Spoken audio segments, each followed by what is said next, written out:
Verity. Verity. Verity. Verity. Verity.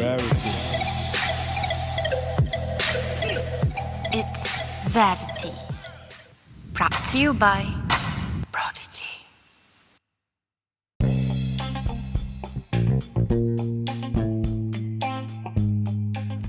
You're listening to We Heard Her podcast. Here, we'll help you unlock the secrets behind every successful woman and women owned businesses. This is your girl, Aina, your host for We Heard Her. Get ready to get real world knowledge with top level entrepreneurs and women owned business leaders. Tune in with private community of women professionals looking to optimize their performance.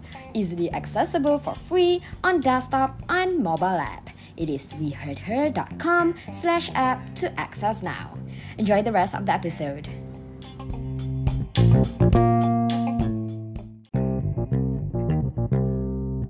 Hey, what's up, everyone? This is Aina, and we're back with another episode of We Heard Her podcast.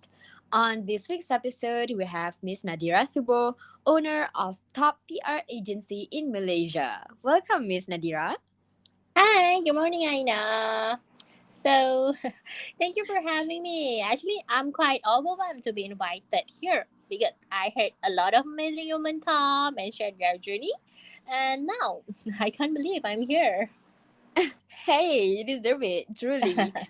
Okay, guys, Mhm. let me give you some context about Miss Nadira before we talk about everything.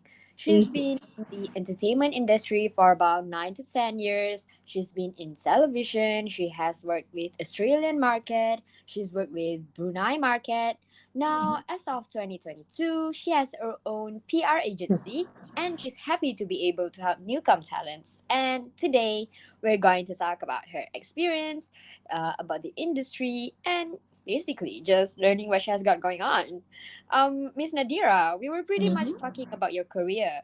How do you get to where you are now? Let's break down to it. Have you always been in the entertainment PR, or did you go to school for it? All right, sure. Yep, I'm doing PR for already 10 years. I took my bachelor degree in mass communication, major in public relations. Back then, I was also an internet media prima, and that is how I was inspired to be an entertainment PR. After that, I started joining a PR agency, and I was really lucky to work with Hujan Band. And from there, I Mm. started working with Astro, and I have worked with several artists over the years, like Aman Ra, Nadine Rasa, Aina Abdul, and many more. Wow, was that always your plan? Is that what teenage you always wanted to do?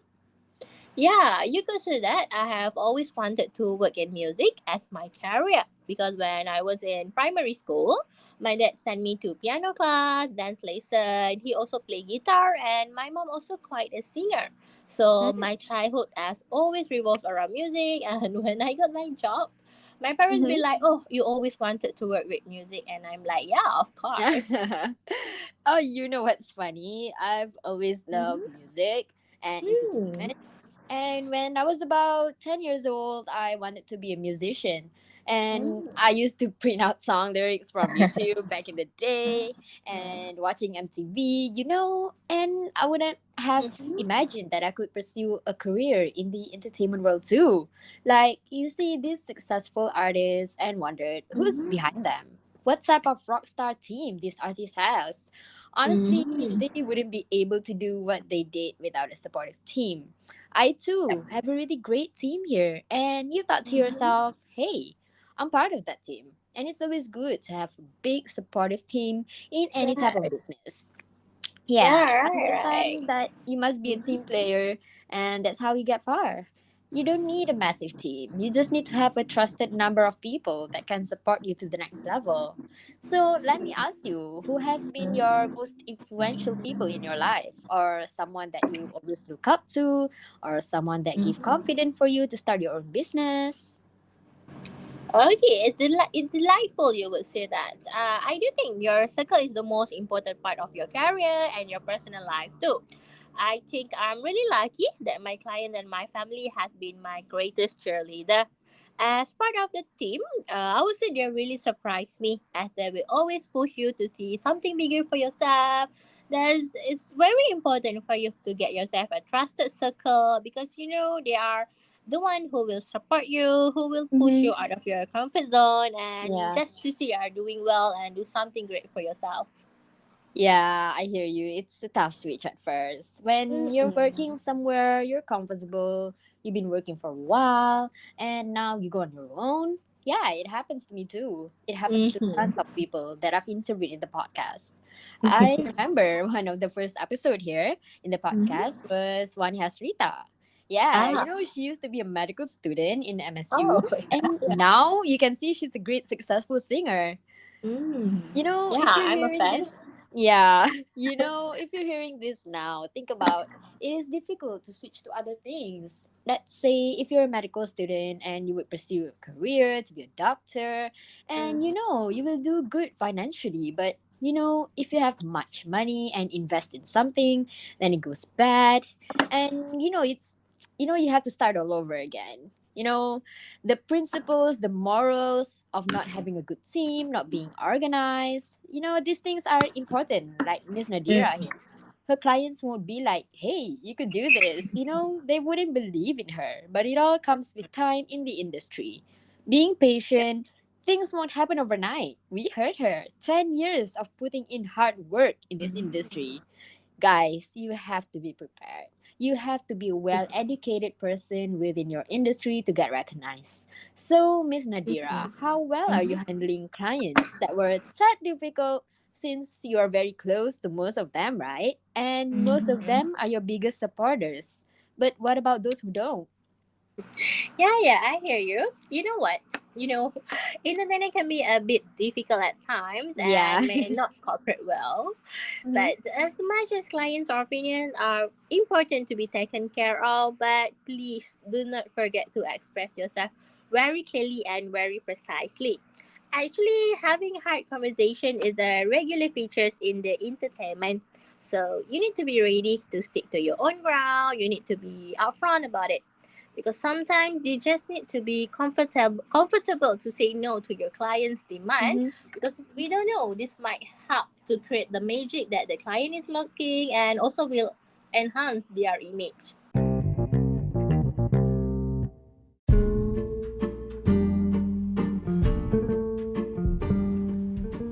The fragrance for a woman who is attentive to her needs and speaks her mind. A woman passionate and free who always chose to be the person she wanted to be. Follow your own path and feel radiant and alive.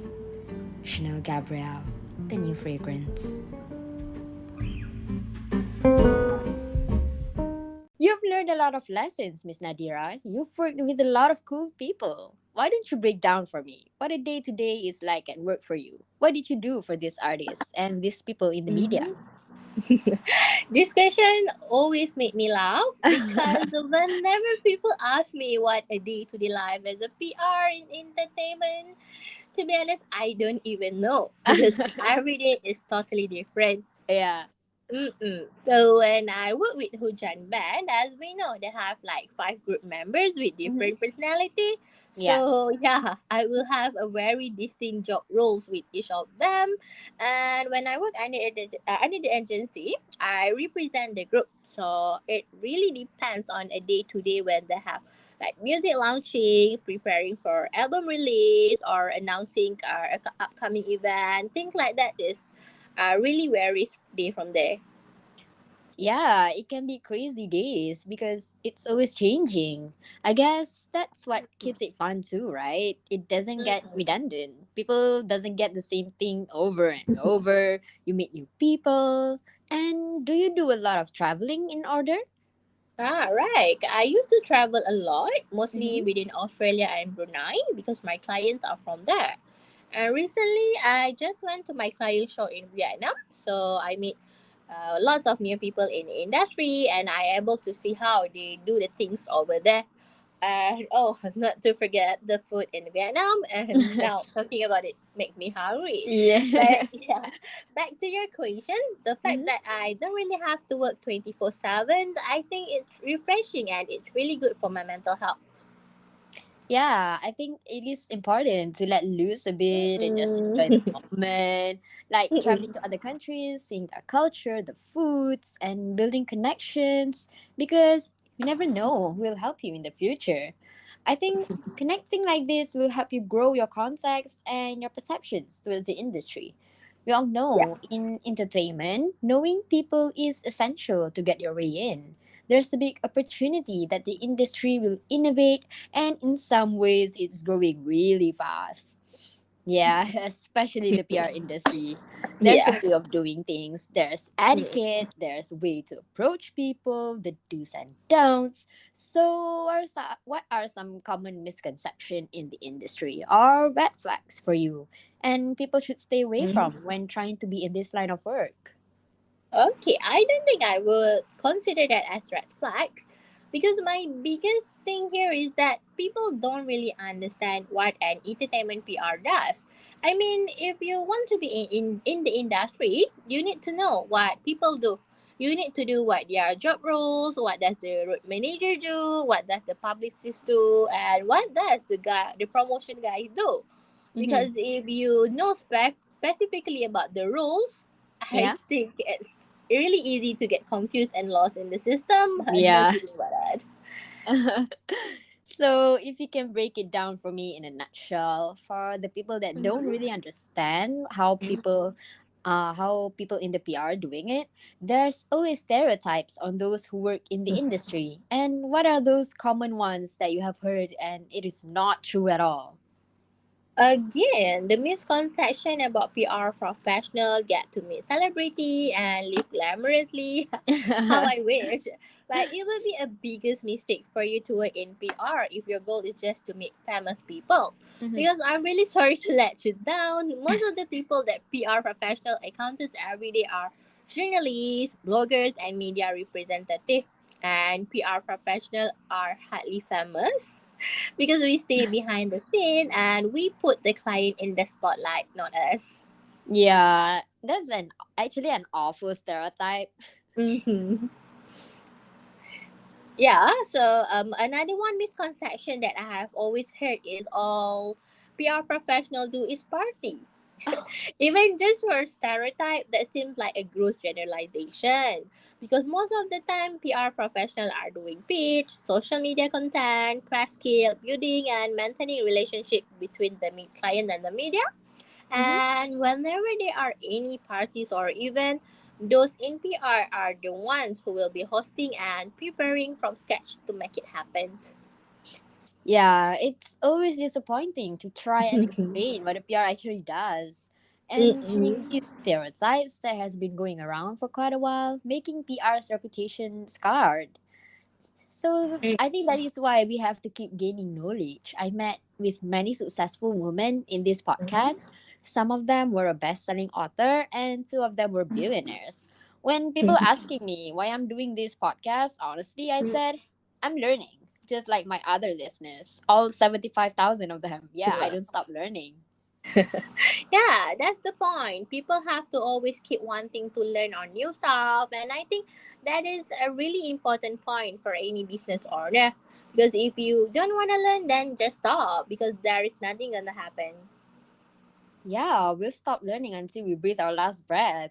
Eventually, Mm-mm. life will line things up where you will be forced to learn stuff you always neglected or always thought it weren't for you. I mean, the sooner you learn, the better. I'm 23 years old. I have a lot to Mhm. learn, but I considered myself to be an open-minded individual, to be the best version of myself. Mm-mm. So, if you're listening to this right now, whatever age you are, drop that ego, drop that pride, go seek for help, and just evaluate what's around your life right now. Because you are more than capable Mm-mm. of what I'm doing, of what Miss Nadira is doing. It just takes a Mhm. little bit of time. And I know everybody wants things overnight these days. Miss Nadira just said it. People communicate differently, and they wanted some type of validation might take you far from where you are now.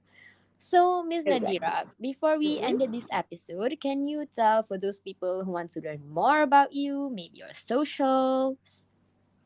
Well, I'm active on all social media platforms. Mm-hmm. I'm on Twitter, LinkedIn, YouTube, Facebook. And if you want to reach me out, you can also reach me through email for, I don't know, maybe a job opportunity. You never know. Oh, all right. I will include all of Miss Nadira's socials and email Mhm. address in the description box below so you can learn more about her, can ask questions, potentially become one of her clients, maybe even got a job opportunity. As long as you believe in yourself, nothing can stop you. We heard her. Keep learning and don't be afraid to step out of your comfort zone and push your boundaries. So, anything you want to add on, Miss Nadira? Yeah, thank you for having me. Thank you so much for joining us in today's episode. My pleasure.